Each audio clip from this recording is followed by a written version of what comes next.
Today's video is made possible by Brilliant.org. Today we're going to derive an interesting result related to a couple of integrals. And maybe the most interesting thing about this result is the techniques that we use in order to build it. I would say that the result itself is of medium interest, but those techniques that we'll see along the way are really interesting. And I think it's important to have that takeaway sometimes. Sometimes it's not exactly the goal, which is the interesting part of the whole process, but the tools or what you learned as you built that goal. Okay, so let's see what we have right here. So let's say r cosine theta is equal to the integral from 0 to infinity of e to the minus xt over t squared plus 1 dt. And then r sine theta is equal to the integral from 0 to infinity of t times e to the minus xt over t squared plus 1. And I'd like to point out that in our setup, we have x is a variable. And furthermore, we'll take x to be a positive real number. So I'll just write that as being on the interval from 0 to infinity, not including 0. That'll be important for a couple of our steps down the line. Then furthermore, r is thought to be as a function of x, and theta is also considered a function of x here for this parameterization. Notice there's no real t in the end because it's integrated out. Okay, so with this setup, we'll show that r squared is equal to the integral from 0 to infinity of e to the minus xt over t times the natural log of 1 plus t squared. Okay, so let's get to it. The first thing that we'll do is take the derivative with respect to x of r times cosine theta. And we'll in fact take this derivative two different ways. We'll first take this derivative using the chain rule and the product rule. So that'll give us something like r prime times cosine theta. And then we'll have minus r times sine of theta times theta prime.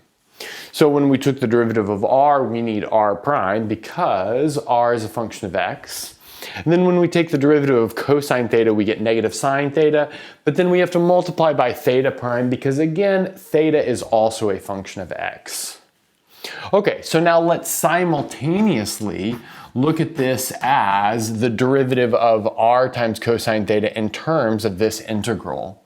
So we have the integral from 0 to infinity e to the minus x times t over t squared plus 1 dt. And I'm actually going to bring the derivative inside. I won't check why you can do that, but I think it probably wouldn't be too hard to check why you can bring that derivative inside. But if we bring that derivative inside, notice by the chain rule, we have to take the derivative of minus x times t with respect to x. That'll give us a minus t.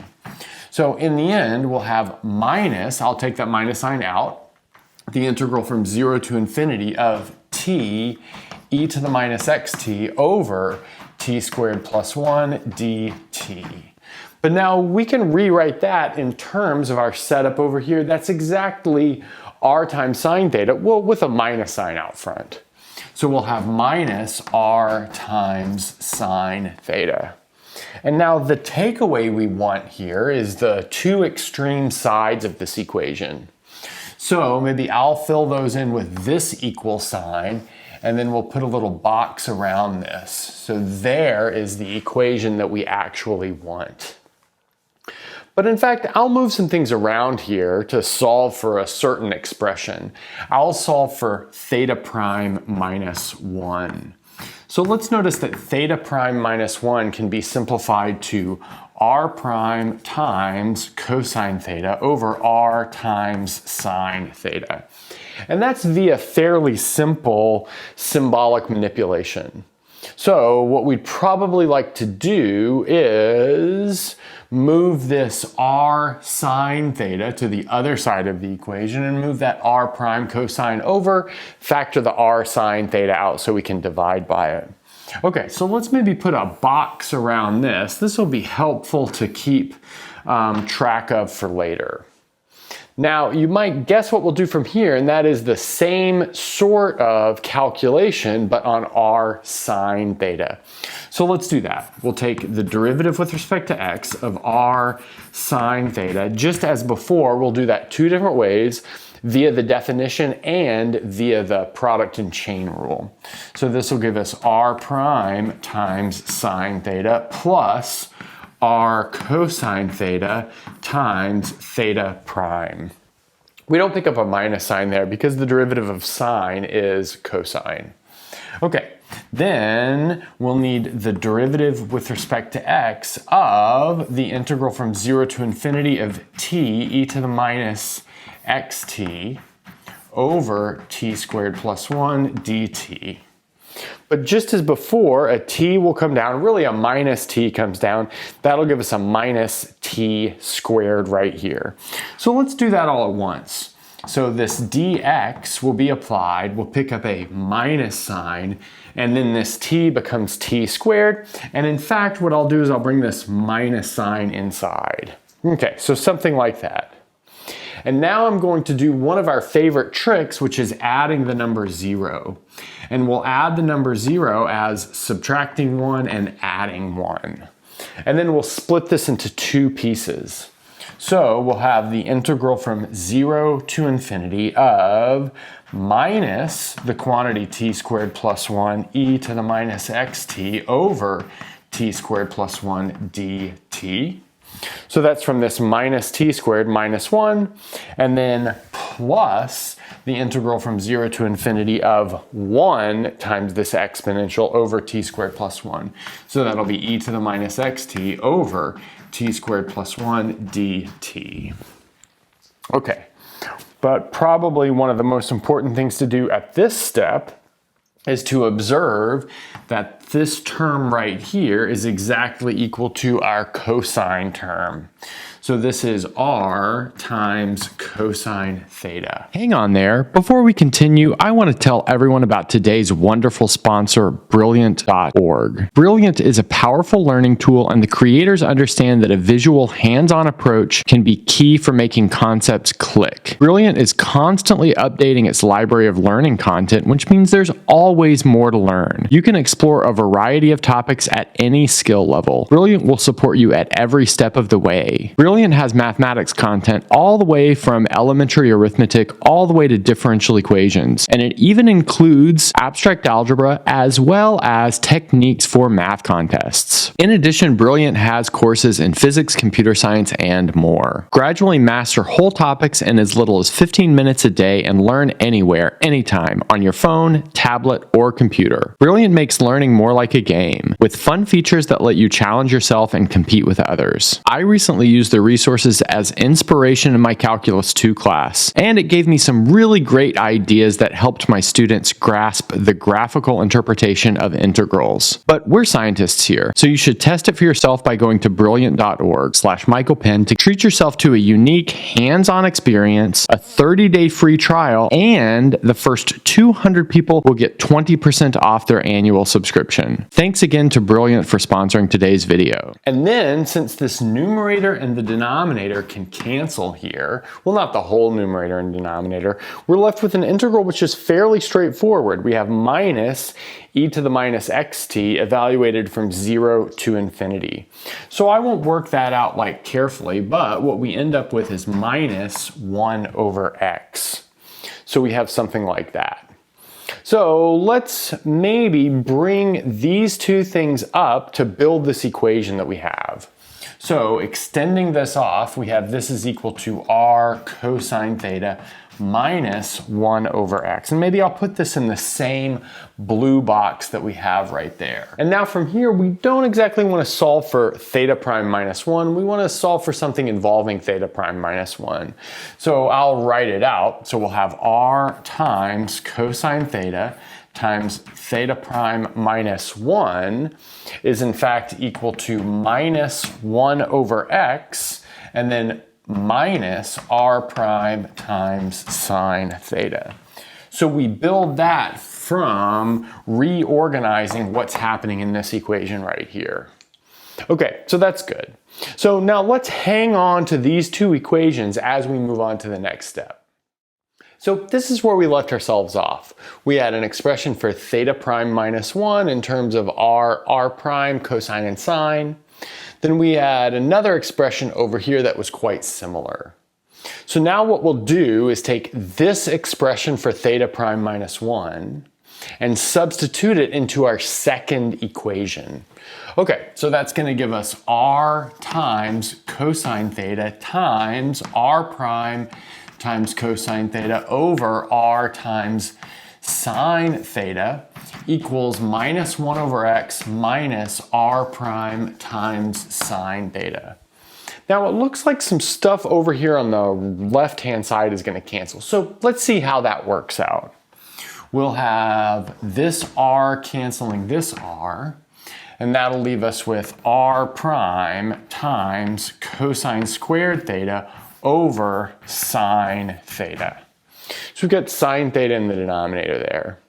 Now what we'd like to do is move this other term with an r prime over, but likely we'll want to combine it with this properly, so perhaps we need that to have a denominator of sine as well. So we can do that by multiplying the denominator and the numerator by sine.